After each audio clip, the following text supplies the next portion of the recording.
होने चाहिए थे केजरीवाल जी आपके बीच में। जोरदार तालियों से स्वागत। और अब मैं हमारे बीच हमारे लोकप्रिय प्रत्याशी हमारे कुलदीप भाई भी हमारे अरविंद केजरीवाल जी के बीच, अब मैं चाहूंगा आपको संबोधित करें हमारे सीएम केजरीवाल जी। जोरदार तालियां, जोरदार तालियां। वो वाला माइक दे दो, वो वाला माइक दे दो। Hello hello hello. भारत माता की, भारत माता की। इनकलाब, इनकलाब, वंदे वंदे।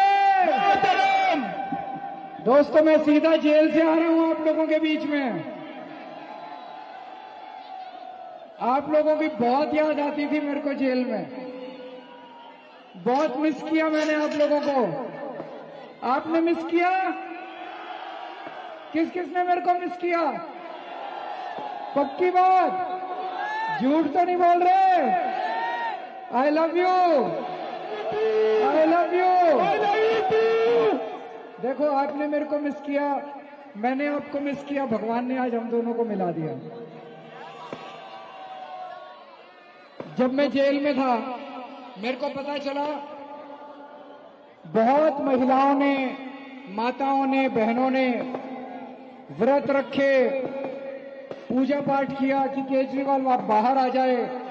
और देखो, आज मेरी माताओं बहनों के पूजा पाठ की वजह से आप लोगों के बीच में आ गया। ये किसी चमत्कार से कम नहीं है। प्रधानमंत्री जी ने पूरी कोशिश करी कि मैं बाहर नहीं आ सकूं, लेकिन हनुमान जी की कृपा है मेरे ऊपर, बजरंगबली की बहुत आशीर्वाद है मेरे ऊपर। बजरंगबली के सामने मोदी जी की नहीं चली और मैं आप लोगों के बीच में आ गया। मैं सोच रहा था, मैं एक छोटा सा आदमी हूं, मेरी छोटी सी पार्टी है, 2 राज्यों में सरकार है बस, दिल्ली में, पंजाब में। प्रधानमंत्री जी तो बहुत बड़े हैं, बहुत पावरफुल हैं, फिर उन्होंने मेरे को जेल क्यों भेजा? वो दिल्ली के काम रोकना चाहते हैं। मेरा क्या कसूर है? मेरा कसूर है मैंने आप लोगों के बच्चों के लिए अच्छे सरकारी स्कूल बना दिए, अच्छी शिक्षा का इंतजाम कर दिया। प्रधानमंत्री जी दिल्ली के स्कूल बंद करना चाहते हैं, इसलिए मेरे को गिरफ्तार किया ताकि दिल्ली के स्कूल बंद हो जाए।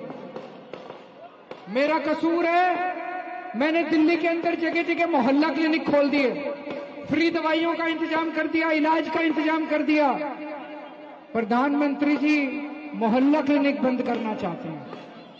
मैंने प्रधानमंत्री जी को कहा, मैंने कहा जी दिल्ली में मैंने 530 मोहल्ला क्लिनिक बनाए हैं, आप तो देश के राजा हो, आप पूरे देश में 5 लाख मोहल्ला क्लिनिक बनाओ, इसमें आपका बड़प्पन है।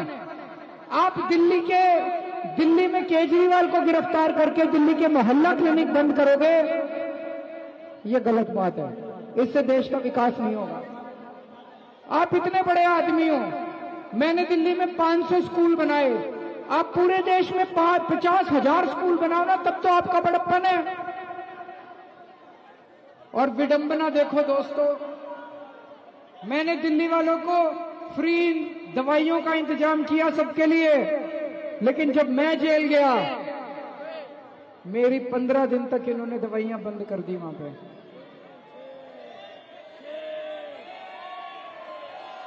सेम मैं शुगर का मरीज हूं, 20 साल से मेरे को शुगर है और बहुत हाई शुगर रहती है। पिछले 10 साल से मैं इंसुलिन के इंजेक्शन ले रहा हूं, रोज मेरे को 4 इंजेक्शन लगते हैं पेट में, 52 यूनिट इंसुलिन रोज लेता हूं। जब मैं जेल में गया इन्होंने मेरे को इंसुलिन के इंजेक्शन नहीं दिए, मेरी इंसुलिन बंद कर दी उन्होंने। मेरी शुगर 300, 350 पहुंच गई, 140 होनी चाहिए। मैंने कई बार इनको कहा, गिड़गिड़ाया इनके सामने। डॉक्टर कहते हैं अगर ज्यादा दिन शुगर ज्यादा रह जाए तो किडनी खराब हो जाती है, लीवर खराब हो जाता है। मेरे को नहीं पता ये क्या करना चाहते थे मेरे साथ। दोस्तों, मेरा कसूर ये है, मैंने आपकी बिजली फ्री कर दी। प्रधानमंत्री जी फ्री बिजली बंद करना चाहते हैं। और मेरी माताओं और बहनों को कहना चाहता हूं, आप इंतजार कर रहे थे, केजरीवाल आ गया, अब आपके हजार रुपए शुरू करूंगा मैं अब जल्दी से। ठीक है ना? खुश हो गई सारी महिलाएं। जेल का जवाब, जेल का जवाब। अरविंद तुम संघर्ष करो, अरविंद तुम संघर्ष करो।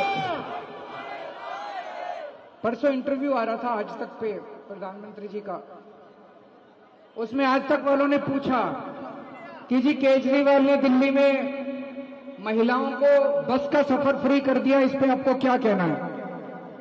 प्रधानमंत्री जी बोले ये गलत बात है, फ्री बस सफर नहीं होना चाहिए। मैं उनको कहना चाहता हूं, इतनी महंगाई हो गई, इतनी महंगाई हो गई, अगर मैंने थोड़ी सी सुविधा दे दी दिल्ली में तो क्या समस्या है? आपका बड़प्पन तो तब है जब आप पूरे देश की सारी महिलाओं का बस का सफर भी और रेल का सफर भी सब फ्री कर दो। आप दिल्ली की महिलाओं का बस का सफर क्यों रोकना चाहते हो? ये गलत बात है। पर चिंता मत करना, जब तक मैं हूं रुकने नहीं दूंगा बस का सफर आप लोगों का। अब ये कह रहे हैं 2 तारीख को केजरीवाल को फिर से जेल में जाना पड़ेगा। नहीं जाने देंगे।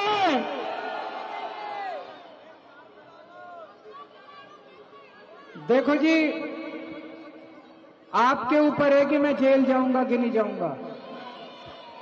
अगर आपने कमल का बटन दबा दिया तो मेरे को जेल जाना पड़ेगा। अगर आपने झाड़ू का बटन दबाया तो मैं आपके बीच में घूमता रहूंगा, फ्री घूमता रहूंगा, आजाद घूमता रहूंगा।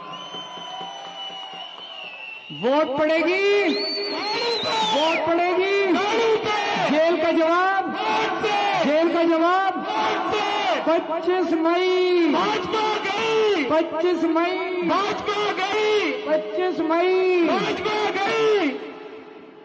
और देखो कितनी गुंडागर्दी मचा रखी है इन लोगों ने।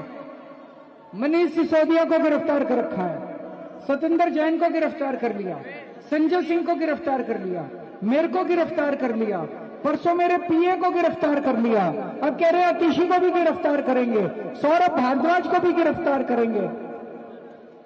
हमने प्रधानमंत्री चुना था, थानेदार थोड़ी चुना था। ये क्या है? ऐसे देश तरक्की करेगा? सबको पकड़ पकड़ के जेल में डाल दो। और कोई केस तो हो। कह रहे 100 करोड़ का भ्रष्टाचार कराया, कहां है वो 100 करोड़? इतनी रेड मार ली, इतनी रेड, 500 से ज्यादा रेड हो चुकी, चवन्नी नहीं मिली कहीं पे, ना कोई जमीन, ना कोई कैश, ना कोई ज्वेलरी, कुछ नहीं मिला।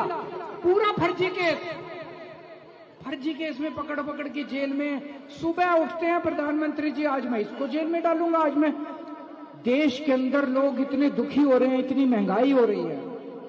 पेट्रोल का दाम कम करो ना, डीजल का दाम कम करो ना, गैस सस्ती करो ना, खाने पीने की चीजें सस्ती करो ना, तब तो आपका बड़प्पन है। बच्चों को नौकरी दो, उसका इंतजाम करो। इसको जेल में डालूंगा, इसको जेल में डालूंगा, इसको जेल में, ये क्या है? ये गलत बात है। ऐसे देश तरक्की नहीं कर सकता। अभी मैं घूम के आ रहा हूं पूरे देश से। पिछले हफ्ते मैं लखनऊ गया, कुरुक्षेत्र गया, हरियाणा गया, पंजाब गया, भिवंडी गया, बॉम्बे गया, महाराष्ट्र गया, कई जगह से होके आ रहा हूं। इतना गुस्सा है लोगों में बीजेपी के खिलाफ, इतना गुस्सा है लोगों के अंदर। लोगों के घर का खर्चा नहीं चल रहा, कमाई बढ़ नहीं रही और हर चीज महंगी होती जा रही है, हर चीज महंगी होती जा रही है। घर में बच्चे बेरोजगार बैठे हैं। भाई साहब, इस बार लिखवा लो मेरे से, 4 जून को मोदी सरकार वापस नहीं आ रही है।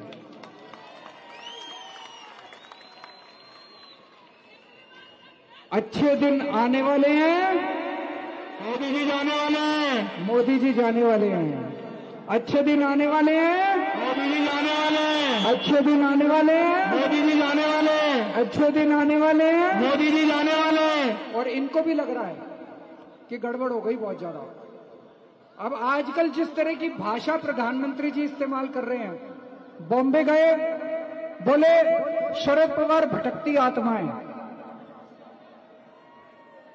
शरद पवार जी 84 साल के हैं, मोदी जी 74 साल के हैं। किसी बुजुर्ग के बारे में ऐसी बात करनी चाहिए प्रधानमंत्री को? शोभा देती है?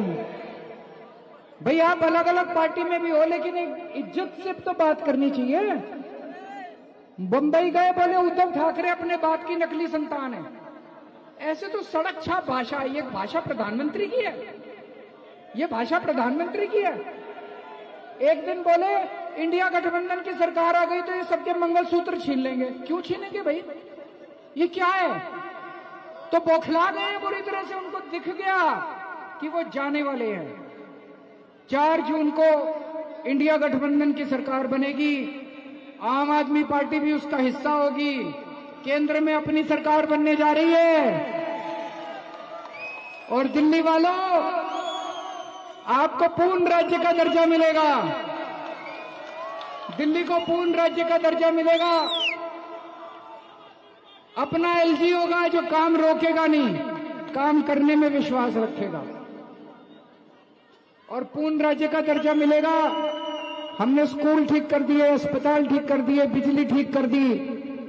अब कानून व्यवस्था ठीक करनी है। दिल्ली की कानून व्यवस्था बहुत महंगी है कि नहीं है? बहुत बिगड़ी हुई है। महिलाएं सुरक्षित नहीं है। आप थाने जाते हो, पुलिस सुनती है? अब सुनेगी। 4 जून के बाद सुनेगी।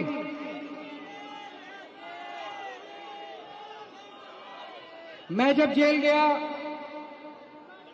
मेरी पत्नी ने मेरा बहुत सहारा दिया। आज मैं अपनी पत्नी को भी साथ लेके आया हूं। सुनीता भाभी, सुनीता भाभी, ये मेरे से मिलने आया करती थी, मुझे बताती रहती थी दिल्ली में क्या चल रहा है। जो मेरा संदेश होता था दिल्ली के लोगों को बताती थी। आपके और मेरे बीच में पुल का काम किया। मैं कहूंगा कि 2 शब्द वो भी बोले।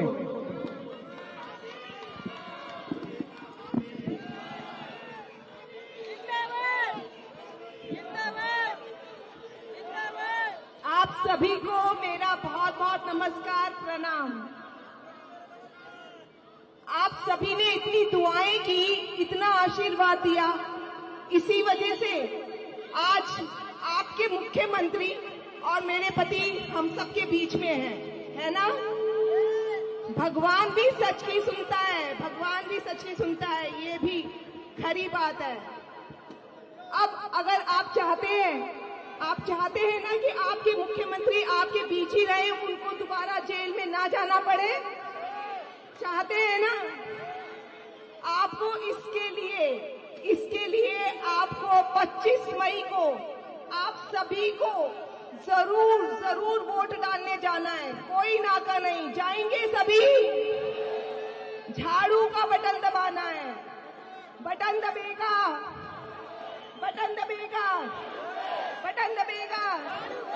हम सभी मिलकर लड़ेंगे और जीतेंगे। जय हिंद। अब एक बात है, 25 मई को गर्मी होगी बहुत। अपने घर में एसी में मत बैठ जाना, कूलर में मत बैठ जाना। थोड़ा पसीना आएगा, मेहनत करनी पड़ेगी, पर देश की बात है, देश को बचाने की बात है कि नहीं है?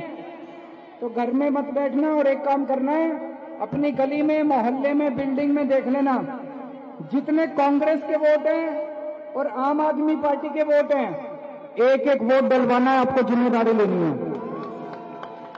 एक एक वोट पड़ना चाहिए, ठीक है? सब लोग जिम्मेदारी लेंगे, पक्की बात, कसम से। भारत माता की।